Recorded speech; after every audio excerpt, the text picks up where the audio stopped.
عمل سے زندگی بنتی ہے، جنت بھی جہنم بھی۔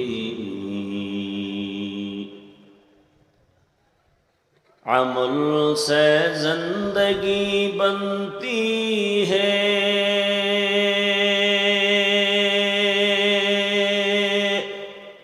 جنت بھی جہنم بھی۔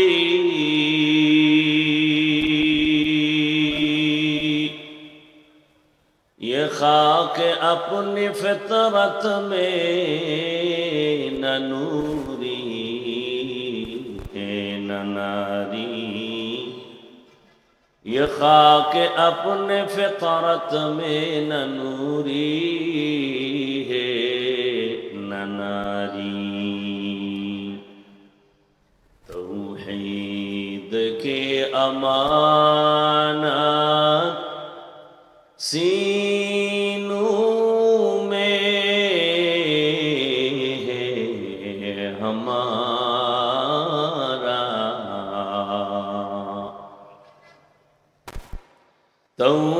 توحید کی امانات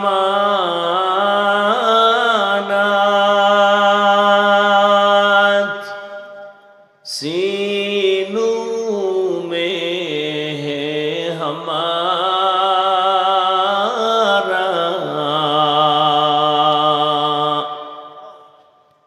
آسان ہی مٹانا نام و نشان ہمارا، آسان ہی مٹانا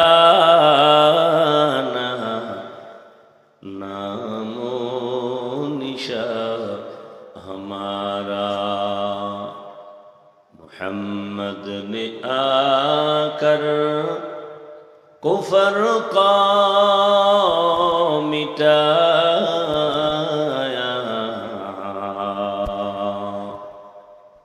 محمد نے آ کر کفر کو مٹایا،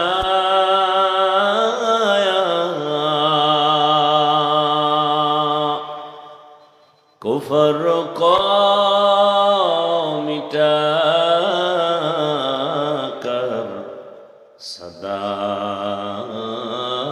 صداقت بتایا، کفر کو مٹا کر صداقت بتایا۔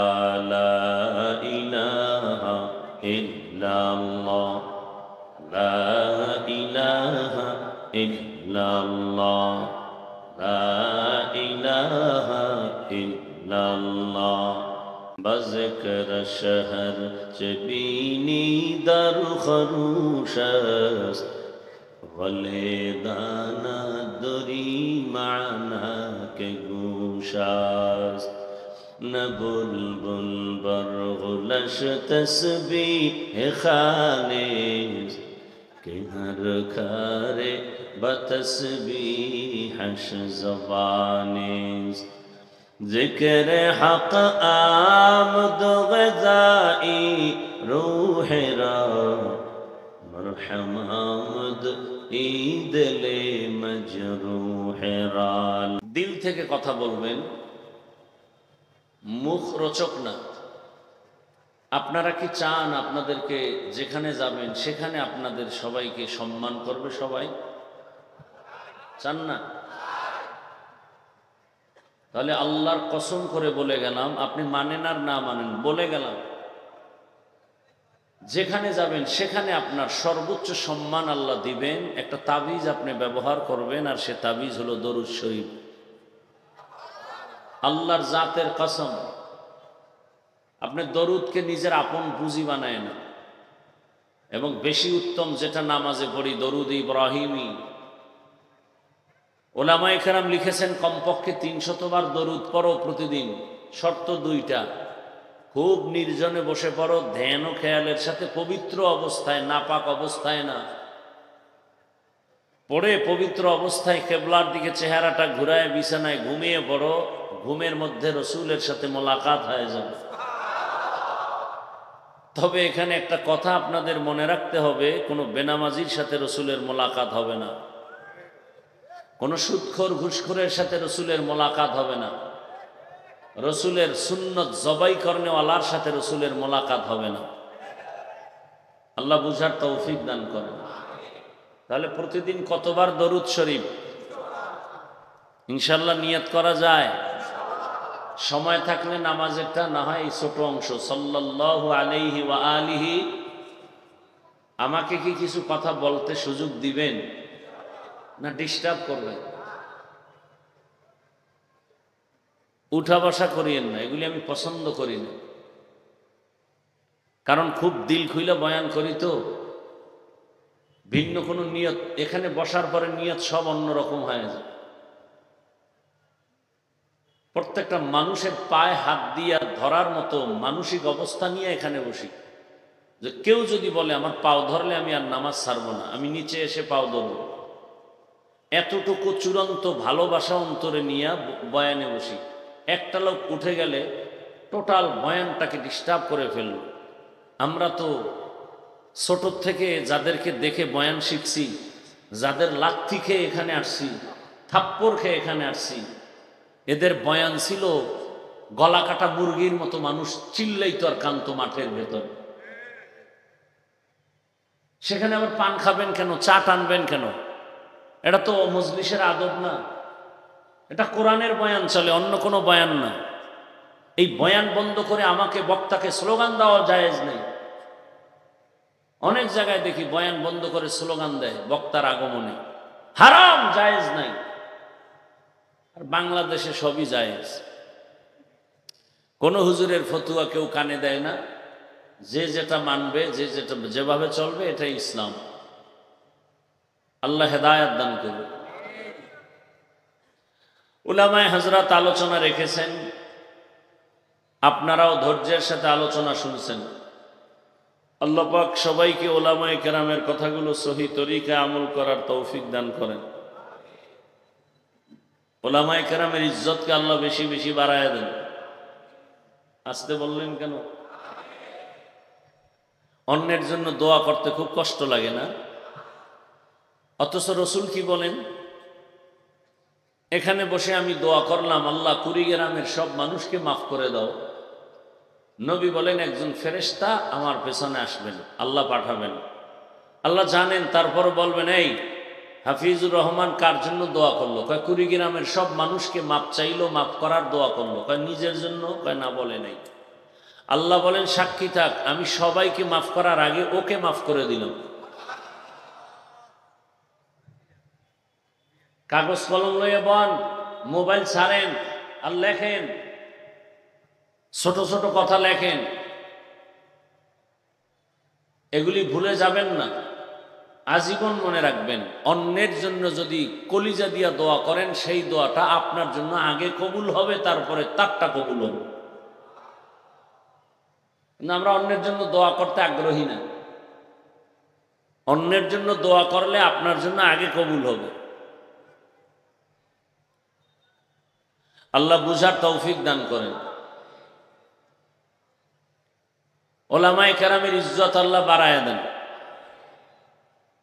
কি আলেমদের ইজ্জত বাড়ার পক্ষে না বিপক্ষে? কেন বলতেছি? যারা আলেমদেরকে নিয়ে ষড়যন্ত্র করে, ফেসবুকে বিরুদ্ধে লেখে, মিডিয়ায় বিরোধিতা করে, কথার মাধ্যমে করে, আল্লাহ এদের হেদায়াত দান করেন। আল্লাহর কুদরতে এদের হেদায়াত না থাকলে আল্লাহ দ্রুত ধ্বংস করে দেন। কারণ আলেমের দুশ্মন বেঁচে থেকে সার্থকতা নাই, হয়তো তওবা নাইলে মরা ভালো। কারণ কিয়ামত পর্যন্ত জমিনে আর রসুল আসবেন না আমাদেরকে বয়ান করতে। আসবেন সাহাবায়ে কেরাম, আসবেন আইম্মায়ে কেরাম, আসবেন ইমাম বুখারী, ইমাম মুসলিম, ইমাম তিরমিজি, আবু হানিফা, ইমাম শাফি আসবেন। কিয়ামত পর্যন্ত এই জাতিকে খুব খেয়াল করিয়েন, কিয়ামত পর্যন্ত এই জাতিকে টোটাল দুনিয়াতে সম্মান আর শান্তির পথ দেখাবেন, পরকালে বিনা হিসাবে জান্নাতের পথ দেখাবেন একমাত্র শুধুমাত্র কেবলমাত্র উলামায়ে কেরাম, আর কেউ না। উলামায়ে কেরাম শুধু পরকালের পথ দেখাবেন, শুধু পরকালের। কোরআন কি পরকালের জন্য না সব কালের জন্য? অতএব কোরআন হাদিস অনুযায়ী পথ দেখাবেন, দুনিয়াতে শান্তি, মুক্তি, সম্মান কিভাবে ঠিক রাখবেন সেই পথও দেখাবেন আলেম, পরকালে কিভাবে বিনা হিসাবে জান্নাতে যাবেন সেই পথ দেখাবেনও আলেম। আর কেউ দেখাবে না, আর সবাই মানুষকে অন্ধকারের দিকে নিয়ে যাবে স্বার্থের লোভ দেখাইয়া। কারণ দুনিয়ার সব স্বার্থপর, এ জাতির জন্য নিঃস্বার্থ পিওর বন্ধু উলামায়ে কেরাম, আর কেউ না। আর সব স্বার্থপর সবাই। কি কথাগুলো মনে রাখবেন, যদি মনে করেন ভুলই বলে ফেলেছি দাঁড়ায় বলবেন, তওবা করে নিব, খবরদার। এজন্য খেয়াল করে শুনেন, উলামায়ে কেরামের ইজ্জত বাড়া মানি ইসলামের সম্মান ঠিক থাকা। কিন্তু আন্তর্জাতিক এক ষড়যন্ত্র চলছে উলামায়ে কেরামের প্রতি উম্মতের ঘৃণা কিভাবে বাড়ানো যায়। দেখেন না, সবাই হাতে হাতে তালি দেয়, দেশের সিচুয়েশন খুব ভালো, পরিবেশ ভালো, এই মুহূর্তে এই সুযোগ হাতছাড়া করা যাবে না। তার মানে ইসলামের জন্য উর্বর সব আলেম এক হবে।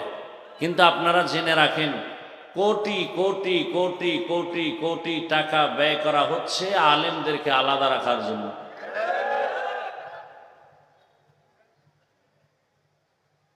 কারণ আমাদের তো অবস্থা কি, এটার কি বলবো, কোন হুজুরের কয় টাকায় কিনা যায়, এরকম কিছু হুজুরও জমিনে আছে। আর এটা কোনো পিসাবের কথা না, রসুল ১৫০০ বছর আগে সতর্কবাণী করে গেছেন। قال رسول الله صلى الله عليه وآله وسلم ألا إن شر الشر شرار العلماء وإن خير الخير خيار العلماء